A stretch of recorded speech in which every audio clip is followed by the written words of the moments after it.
Le cachet de l'accueil fera foi devant les juges. C'est ainsi, chaque matin, plusieurs dizaines de dossiers arrivent au tribunal administratif de Cergy-Pontoise. En grande majorité, des courriers envoyés par ceux à qui les préfectures viennent de refuser un titre de séjour. Des étrangers pour lesquels c'est souvent un dernier recours qui permet de suspendre l'ordre de quitter le territoire. Pour la seule audience d'hier, une quarantaine d'affaires, des expulsions, de la rétention, des non-régularisations. Autant de décisions de l'administration de plus en plus contestées depuis le durcissement des nouvelles lois sur l'immigration.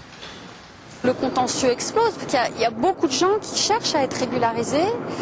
Comme les refus sont systématiques, les recours le sont aussi.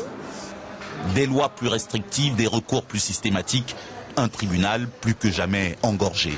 Les affaires enregistrées ont augmenté de 220% en 5 ans, les jugements de 216%. L'année dernière, plus de 7500 recours d'étrangers, une affaire sur 2, le record national. Mais, même en région, le contentieux étranger représente déjà un tiers des dossiers à Rouen ou à Lyon, plus d'un quart à Orléans, Strasbourg ou Toulouse. Pour ces dossiers étrangers, les magistrats n'ont plus que 3 mois pour statuer et donc plus beaucoup de temps pour les autres affaires.